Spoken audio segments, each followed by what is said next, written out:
Welcome to episode 69 of Lucretius Today. I'm your host Cassius, and together with my panelists from the EpicureanFriends.com forum, we'll walk you through the 6 books of Lucretius's poem and discuss how Epicurean philosophy can apply to you today. We encourage you to study Epicurus for yourself, and we suggest the best place to start is the book Epicurus and His Philosophy by Canadian professor Norman DeWitt. For anyone who is not familiar with our podcast, please check back to episode 1 for a discussion of our goals and our ground rules. If you have any question about those, please be sure to contact us at EpicureanFriends.com for more information. In this episode 69, we'll read approximately Latin lines 235 through 323 from Book 5, and we'll talk about the upcoming end of the world as we know it. Now let's join Don reading today's text. And further, since the body of the earth, the water, and the light breath of the air, and the hot fire of which this universe of things consists had all a beginning, and are all formed of mortal seeds, the nature of the world must be the same, and must die likewise. For a body whose parts and members we know were born, and were produced from mortal principles, that being must be the same in nature with its parts. It must have a beginning, and be equally mortal. And therefore, when I observe the 4 elements, the great limbs of the world, are continually changing, are wasted away, and then renewed, I conclude that the whole world, the earth and the heavens, had a time of beginning, and will in time fall and be destroyed. But my Memmius, that you may not think I rashly supposed what I should have proved upon this subject, when I said that the earth and the fire were mortal, and made no doubt but the air and the water were so too, and that they began to be, and by degrees increased, you are to observe first that some part of the earth is burnt up by the continual strokes of the sun, and much of it, being worn by the continual treading of the feet, rises into flying clouds of dust, which the fierce winds scatter through all the air, and part of the earth by soaking showers is turned into water, and the encroaching rivers eat away their banks. Besides, whatever increases another body with any of its parts must lose so much from itself. And since the earth is certainly the great parent and common sepulchre of all things, it must sometimes be diminished, and then increase and be renewed again. And then the sea, the rivers, the fountains, abound always with sweet water, and flow with everlasting streams. There's no need of many words. The prodigious currents that flow every way to the sea prove this effectually. But lest the mass of waters should flow too great, some of it is continually licked up and wastes away. The strong winds brushing over its surface take off part of its flood, and a part the sun exhales and draws up into the air, and some is divided through the subterraneous passages of the earth. There the saline particles are strained off, and then the waters flow back and start up in fountains and form themselves into rivers which glide sweetly with their collected strength over the earth, through those channels where the streams first made their liquid way. And now, to speak of the air, which is changed with its whole body every moment in various manners not to be numbered, for whatever is continually flowing off from bodies is carried into the vast ocean of the air, unless the air therefore restored again those particles to the bodies from whence they came, and renewed them as they wasted away, all things had long since been changed into air and wholly dissolved. The air, therefore, is continually produced from bodies, and continually returns into them again, for things never remain the same, but are in a perpetual fluctuation. The sun, likewise, that large fountain of liquid light, constantly bedews the heavens with a new brightness, and instantly supplies one ray by the succession of another. Its first beams of light, as soon as they have shone out, die away. This you may collect from hence, that as soon as a cloud interposes between the sun's orb and us, and as it were breaks through the rays of light, the lower part of the beams immediately perishes, and the earth, as the clouds pass over it, is made dark. This proves that things require a constant stream of new rays, and that every first emission of light dies, nor could things otherwise be seen in the light unless the sun, the fountain of brightness, continually sent out fresh supplies. After the same manner, our nightly lights that we use here below, our hanging lustres, our lamps shining with a bright flame and fat with oily smoke, are continually sending out new streams of light by the help of fire. They press on and discharge their trembling rays without intermission. They never cease, nor is the light ever interrupted or leaves the place dark for a moment. So swiftly is the destruction of the first rays repaired from the constant fire of the lamps, the fountain of light, and a new beam instantly flies off as the old expires. We conclude, therefore, that the sun, the moon, and the stars are continually throwing off new supplies of light, and that the first rays they emit perish and die away, lest you should believe these beams remained perfect and undissolved and were eternally the same. Besides, don't we observe how stones are worn away by time, that lofty towers fall to ruin and rocks molder to dust, that the temples and images of the gods are tired with standing and are forced to give way? Nor can the gods themselves extend the bounds of fate or strive against the laws of nature. Don't you see the monuments of men burst asunder at last to grow old and suddenly break in pieces? The rocks are torn and tumble from the high mountains and are unable to bear or resist the mighty force even of a finite time. For they would never have fallen with a sudden ruin had they from all eternity endured the strokes of time secure and unshaken. And then look up to those surrounding heavens that above and below embrace this body of the earth, those heavens which, some say, produce all things out of themselves and to which all things are at last resolved. They surely had a beginning, are formed of mortal seeds, and must have an end. For whatever seeds and contributes to the increase of other bodies must lose some of its parts and must again be repaired by those bodies when they are dissolved. Okay, thank you for reading that, Don.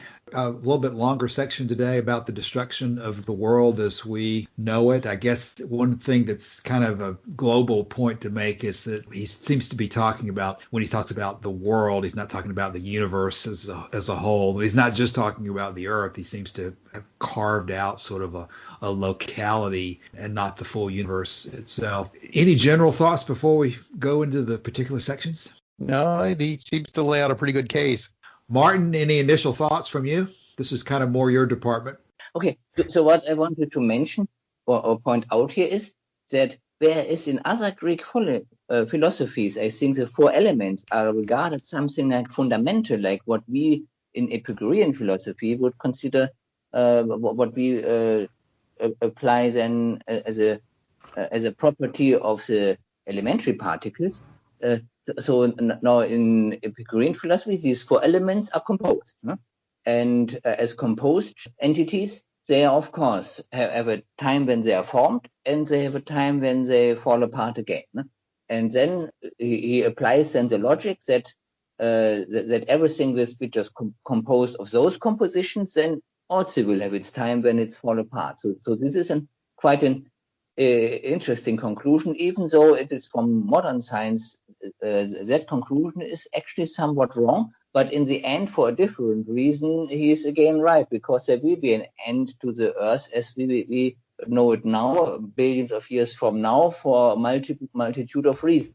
I was just going to say, with the whole idea of the four elements, I think that Martin's absolutely right, that Lucretius sees those as composed of seeds, whereas I believe the footnote said that it was Empedocles who was the one who came up with earth, air, water, and fire, would see those as the elements themselves. Lucretius is seeing those as composed of other elements, that they are mortal as well. That's certainly an angle that I was not thinking about when we first started reading this, is that if you come from that perspective that earth, air, wind, and fire are sort of themselves the primary constituents of everything, then he's really directing his point more to that attitude as much as he would be to sort of talking about the world in general, like I was tending to think of it myself. If you come from that perspective that those four elements are the primary things, then that's going to be something that really hits you. Yeah, I looked up Empedocles then, and he was the one who came up with earth, air, fire, and water, but also the one that talked about love and strife being the two forces of the universe that will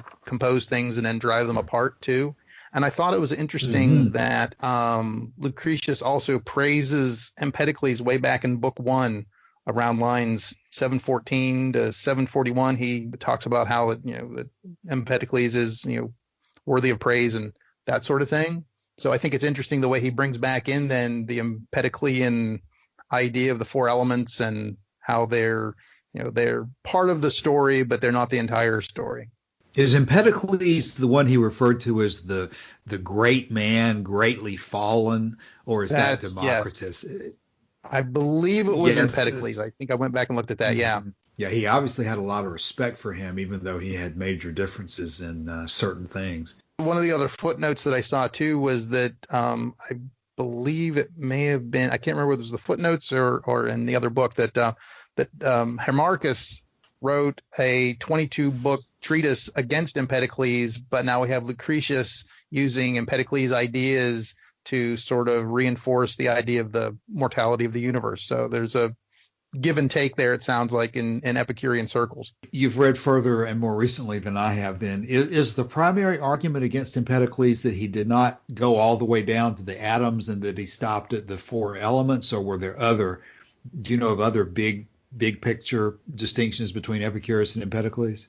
No, I think that's the impression that I get, that he didn't go far enough, that he was on the right track, but not quite, didn't go far enough, which makes sense, because I mean, he's talking at least about, four elements there that make up everything.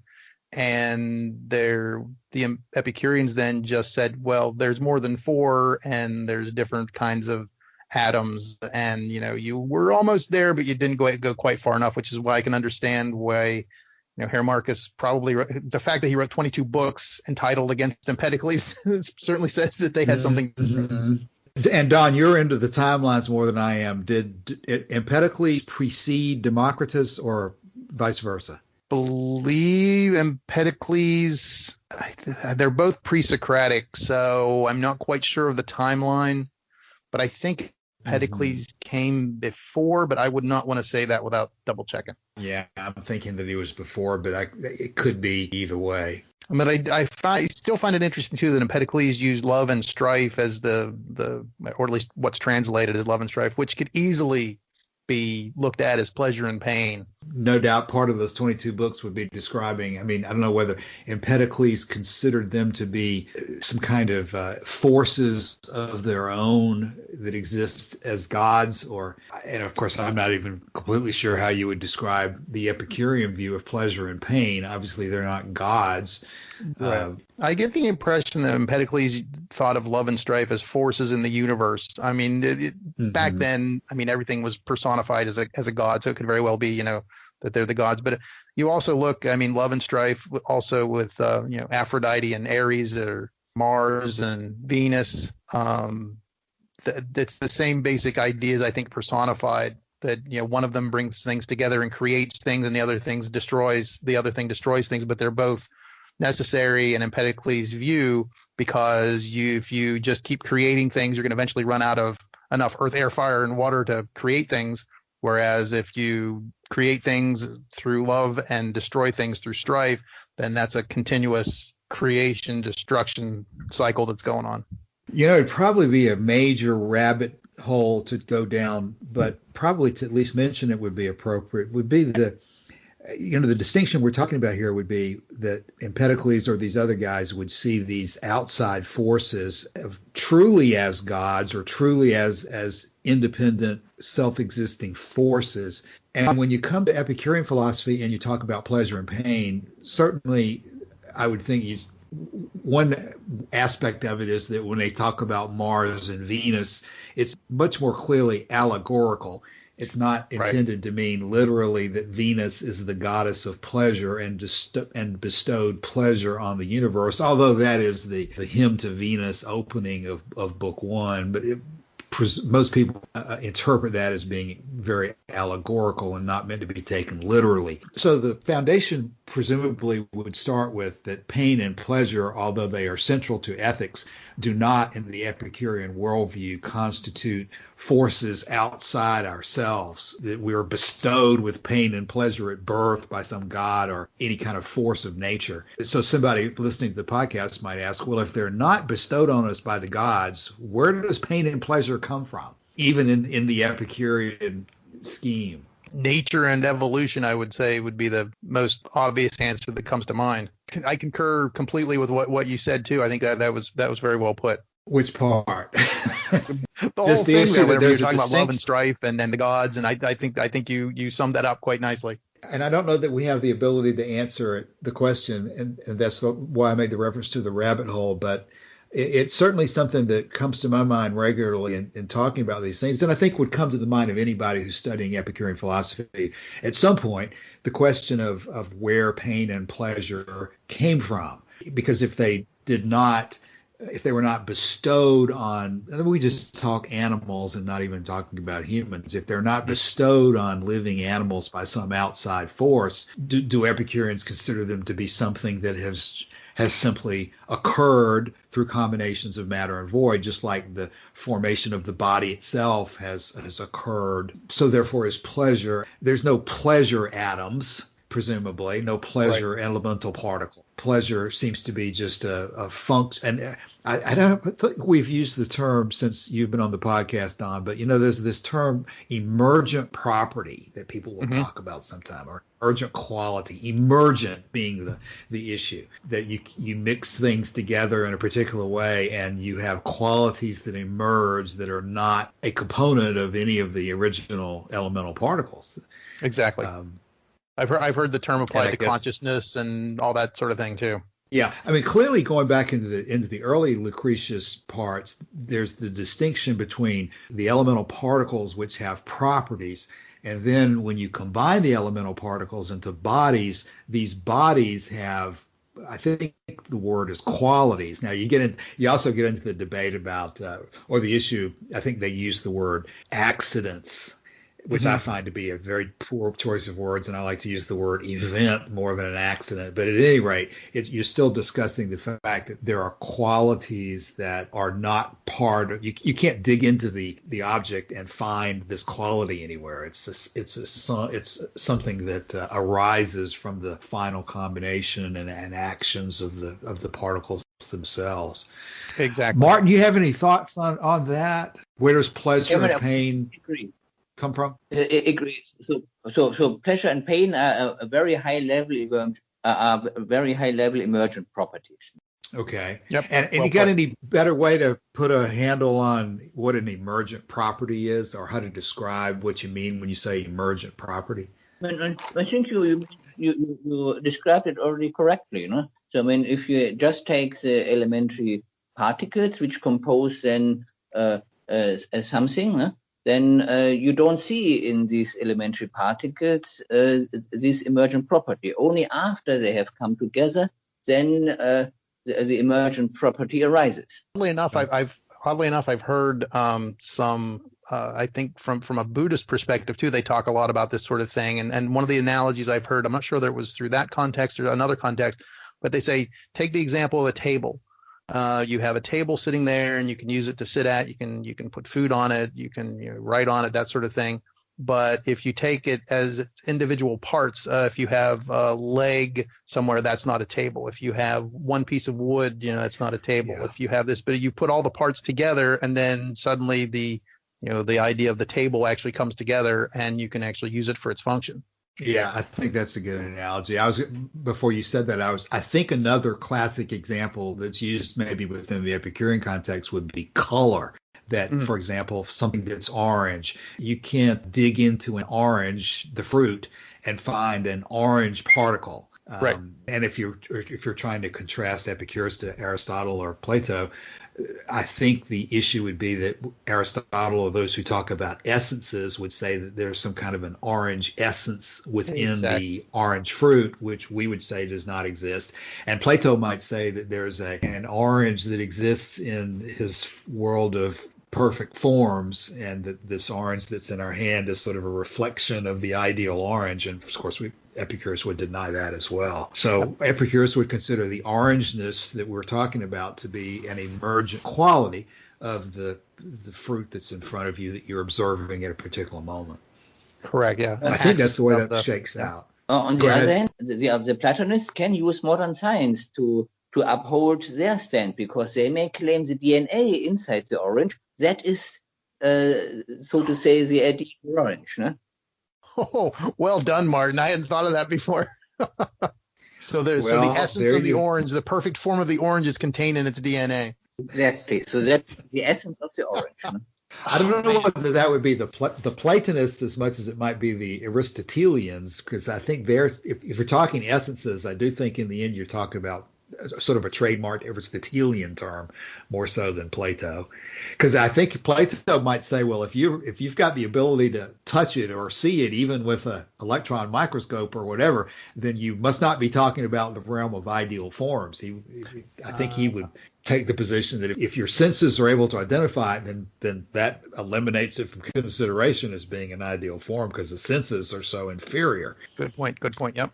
I wanted to make this point as an example to show so that when someone is a scientist or a mathematician, it does not preempt what philosophy he should adhere to. So a scientist can or mathematician can be a Platonist, Epicurean, or others. It can all be consistent with that philosophy. So he can set up interprets the philosophy in a way that he works in that philosophy and his science or mathematics work in conjunction. Don, comment on that? No, I think he's absolutely right. I think it's the same way you look at the head of the CDC. I can't remember his name off the top of my head. I can see him. The head who was the head of the Genome Project and stuff. He's a very committed Christian, and he can reconcile his Christianity with his science. So, I mean, you can sort of set up a rationalization for anything that you want to do. So I think Martin's absolutely right. You could be any one of those philosophies and still uphold the basic science that you're studying. Well, now that's a good example of rationalization when you talk about a creationist or a religionist saying that God's working through these physical manifestations. I'm not going to disagree, but I'm not sure whether if we had a professional philosophy person with us, whether they would agree that on the Plato side, though, or maybe even on the Aristotelian side, which I've never been as comfortable in discussing, and I'm not comfortable in discussing Plato either, but I have this idea in my mind that Plato was so anti-sensation that it would be, like I said earlier, that Plato might take the position that by the very fact of a scientist being able to identify something through his instruments, that might, as a logical deduction, rule it out as a Platonic form. I don't know whether that's the case or not. I would just throw that out there as the possibility. Martin, you may be right. And I'm sure that people can rationalize things in all sorts of different ways. But it just occurs to me to point that out about Plato, that there might have been such a devotion to abstract reasoning to the exclusion of a scientific ability to observe something that he might, almost like this Heisenberg idea, that Plato might say that by the very act of observing it, you've kind of eliminated it as being what you're really looking for. But I don't know. We'd have to have an expert on Plato to answer those questions. I guess most mathematicians and theoretical physicists would identify Platonists because the analogy is there between Plato's ideal forms and these very abstract theories. Now there, I'm much more closely in agreement to exactly the way you said it, because that's my understanding about mathematics is you're just immediately starting with let's presume, and you're not talking about something in the real world. And see, I don't know that Aristotle fits into that same paradigm or not, because are Aristotle's essences something that he thinks you could ultimately find if you drill down deeply enough in your orange? Or would he say that no matter how far you drill down, you're never going to find that essence? Does an essence exist? I have this impression Aristotle thought that essences had a real existence to them in this world, as opposed to Plato thinking that his ideal forms just don't exist in this world. Do y'all know whether that's the case? And that's certainly the stereotype. I mean, that even from Raphael's The School of Athens, Plato's pointing up, to the ethereal forms of and Aristotle's pointing down to the ground. So I think the question I'd want to figure out would be whether Aristotle thought his essences really exist in this world. I kind of think the answer is yes, but I don't know. I don't know for sure at all. Okay, we're still on the first paragraph. Let's go on and try to move through some more. And we're talking to Memmius, and what's the next part? I was recognizing this as I was reading too. It's one thing to assert that the earth and maybe even the sea can go away at some point, because you can certainly see mountains and maybe even water moving around and so forth. But it does become a little bit more difficult to think about the air being subject to destruction, and what kind of analogy you're going to point to show how air itself can be destroyed. That may be several paragraphs down. We're still talking about the seas and the fountains at first. One thing I did want to point out that I really like, the line that I really like in there is lines 258 to 259, where he talks about the earth gives all of creation and provides so much, but it's also the common sepulcher, the common graveyard. So I think that the thing about Mother Nature that's usually talked about is, Mother Nature is, provides for us and all that kind of stuff. But the fact that Lucretia says, well, yeah, she may provide for us and the earth may provide for us, but it's also the common graveyard of everybody. So it's a give and take sort of thing. Yeah, that's a great point. I'm looking at the phrase where it says the earth is certainly the great parent and the common sepulcher of all things. So it's both the parent and the undertaker, I guess. Yeah, exactly. Yeah, Stallings, I thought, had a good translation of that line. She says the earth, as all men know, is not just the all mother, but the common graveyard too. I tried to find on Google Translate what sepulchre means in German.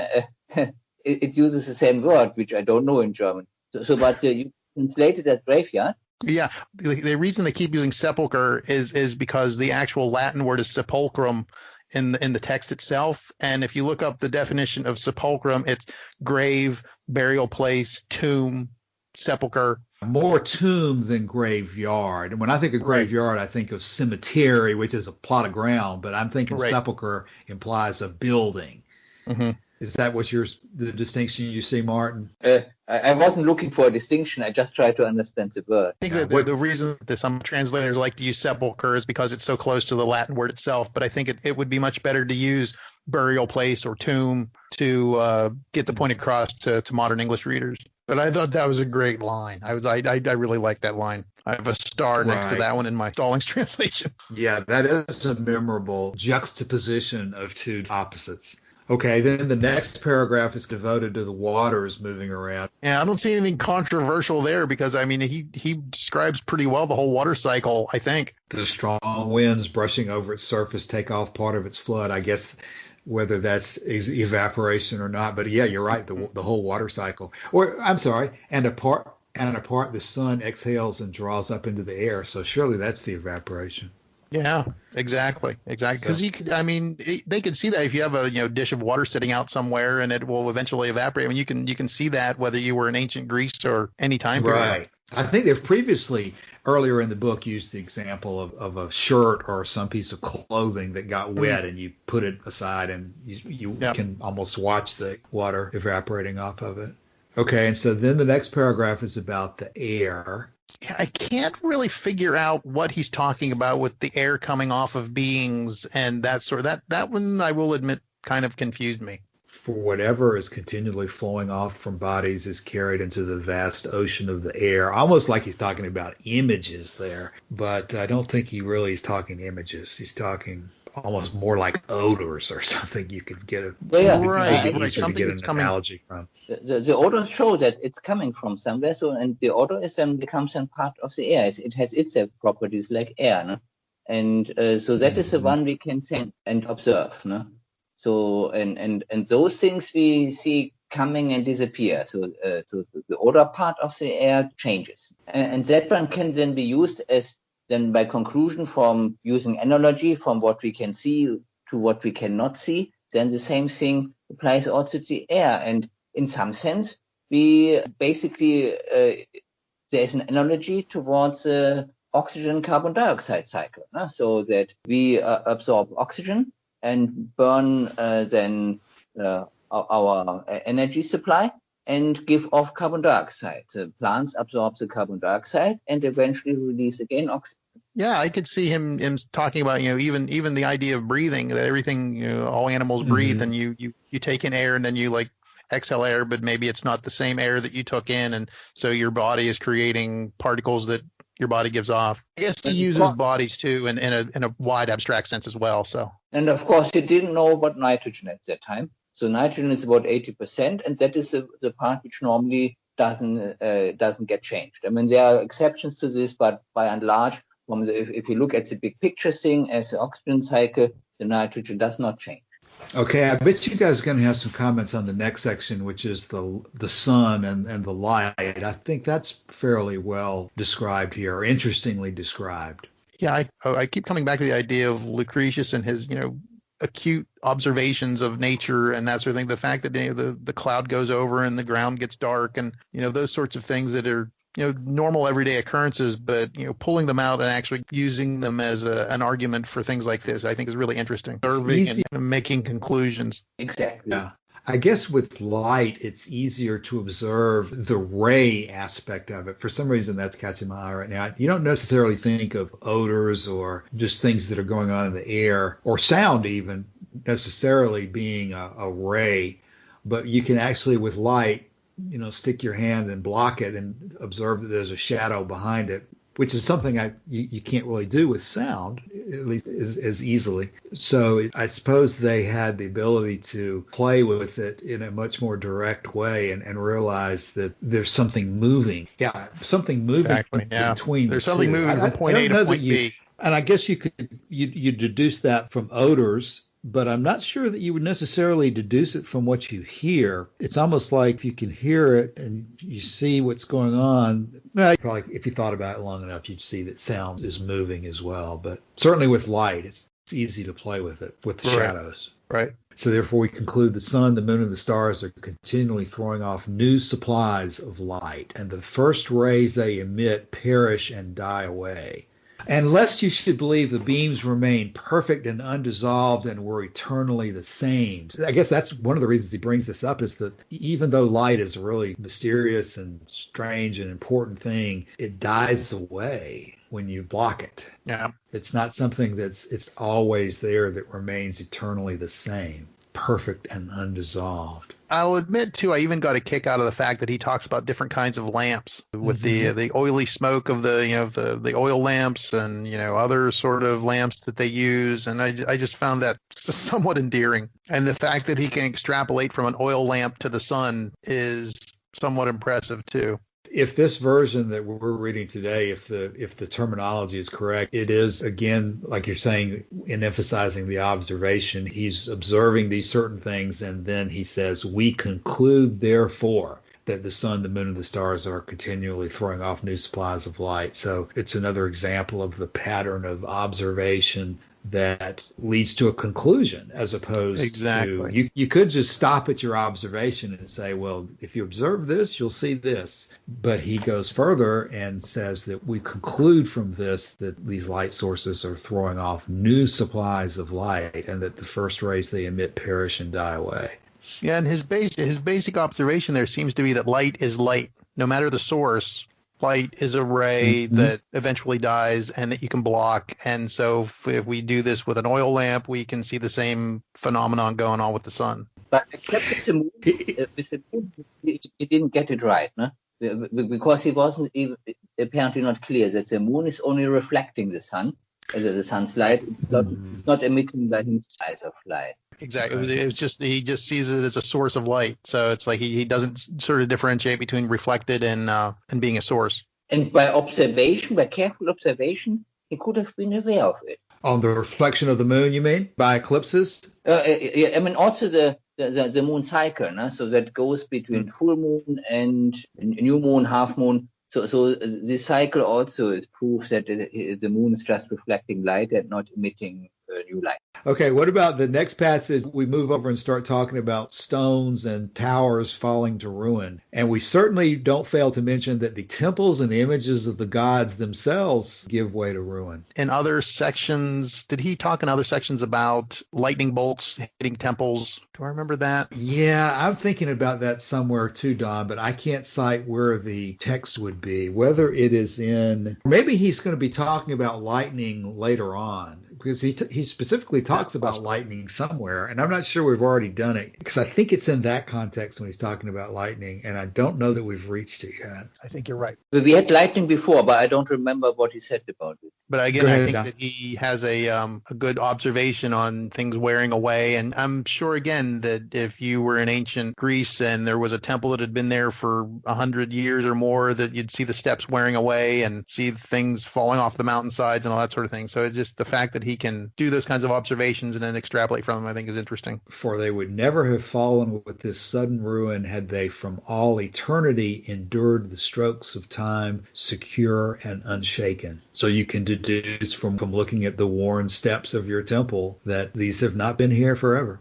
and won't stay here forever. Yep. And from all of these observations that we make from seeing things around us, we then, in this last passage, apply that observation to everything we see in the sky, even though we're not able to see it up close firsthand. We look up to the surrounding heavens, and these heavens, which some say produce all things out of themselves, they surely had a beginning and are formed of mortal seeds and must have an end. And here's what I was talking about in some of those earlier podcasts we had. Here's the conclusion. For whatever seeds and contributes to the increase of other bodies must lose some of its parts and must again be repaired by those bodies when they are dissolved. Well, I'm not sure that's exactly the same. That last passage comes close to saying that everything that comes together eventually falls apart, but it's not exactly saying that. How would you describe what that last passage is saying? For whatever seeds and contributes to the increase of other bodies must lose some of its parts and must again be repaired by those bodies when they are dissolved. I think he's basically just saying that,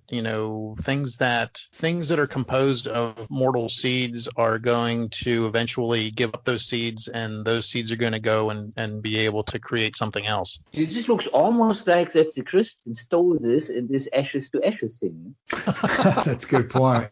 Yeah. Yeah. Dust to dust. That's a good point. Now, I took a moment to look to see whether we were artificially breaking the thought by drawing a dividing line at this passage. But from this point, and what we'll discuss next week, is he goes on to discuss sort of the age of the universe and why, if in fact the earth were eternal, we don't have any records going back any further than the Trojan War and things like that. So this is the end of this particular line of thought, and he sort of switches from after this paragraph. So maybe he's really recognizing, and again, this is Lucretius, so he's not going to necessarily talk about the Stoic or those who just believe that the universe itself is the source of all things and then everything is resolved back into the universe. Because that first sentence there kind of evokes in my mind the idea that the universe is God and that everything comes from and then goes back to this. He doesn't say divine fire, but to me, in my mind, he might be talking about that kind of a perspective. And so I guess that's what he's saying, is that even if you think that everything came from the earth and goes back to the earth itself still had a beginning and will eventually cease to exist. Yeah. For whatever, I keep coming back to that last passage, for whatever seeds and contributes to the increase of other bodies must lose some of its parts. That very last sentence is troubling me a little bit. I wonder what the other translations say about that. I see Monroe says, for whatever gives increase and food out of itself to other things must be lessened and must be replenished when it takes things back. And Bailey says, for whatever increases and nourishes other things out of itself must needs be lessened and replenished when it receives things back, which is the same point. But I guess some of the others make it a little bit clearer to me that what he's saying is that if you're giving something of yourself to something else, then as a result of that, you are lessened. And so that lessening must be replenished. Which makes sense, going back to all the talk that he's doing about the cycles of water and air and those sorts of things, that he's basically saying that throughout the section, that particles are given off by the water and worn off by the air and worn away by your feet on the stones. And so it's those particles go off and then eventually become part of something else. Yeah, with the ultimate payoff presumably being that everything has a cycle of birth and death to it. And that everything includes the earth, and it certainly includes us as humans. But for those people who are into the religion of thinking that the earth or the sun or the world is a god, even those things, I think he's saying, are subject to the same cycle and are not of themselves gods deserving to be worshipped or feared or thought to control our lives. Exactly. And I think this might be a good spot for me to say real quick, I've been taking a look at David Sedley's book, Lucretius and the Transformation of Greek Wisdom, which for anybody who's interested in Lucretius's poem, this is an excellent source to really dig deep into some of the stuff. And I find it interesting where you're mentioning that the universe isn't divine and that sort of thing, that Sedley in one section talks about that Epicurus Epicurus' On Nature was a direct response to the Timaeus of Plato, and that's basically the intelligent design Bible of the ancient Greeks. And he goes through point by point in his books of On Nature, and then Lucretius used those as sources for his poem. And so I think that go looking at some of the parts of the Timaeus where he talks about, like we talked about last week, where the creator of the universe used a model for the creation of the universe and that sort of thing, that this is a direct response to that treatise there. Yeah. Well, that's a theme we'll be continually running into Yep. throughout the remainder of the book and everything we've already done already. So, yeah, I need to go back and review that book and plan to do that soon. Okay. Well, we're almost at the end of our normal length episode for today. So let's think about any closing thoughts we have on this passage or just generally where we are in the book. And let's start with Martin. Yeah, I have nothing to add. I said everything already, so I'm fine. Okay. Very good. Don, any new thoughts we haven't added already today? No, I think we've covered it pretty well. And like I said, I'm just surprised at the accuracy of some of the things that he talks about with the water cycle and all that sort of stuff. It was a really interesting section. Right. And sort of, again, the big picture always being that we're not talking about all these things just so that we can impress ourselves with our knowledge of science. We're talking about these things for the practical benefit that we get from realizing that everything has a beginning and an end, including us. Our lives are going to have an end. Our lives are short. And so therefore, one of the conclusions anyway is that it makes sense to make hay while the sun shines, or any of 100 other cliches you could use about seizing the day might be a more apt cliche from the Epicurean perspective, that your life's short and so make use of it while you can. Yep. Okay, well, that would be my closing comment. So unless anybody has anything else, we'll close for the day and come back in about a week. So until then, thanks for being with us today. Yeah, thanks and bye. Talk to you. Thank you. Have a good day. All right, bye.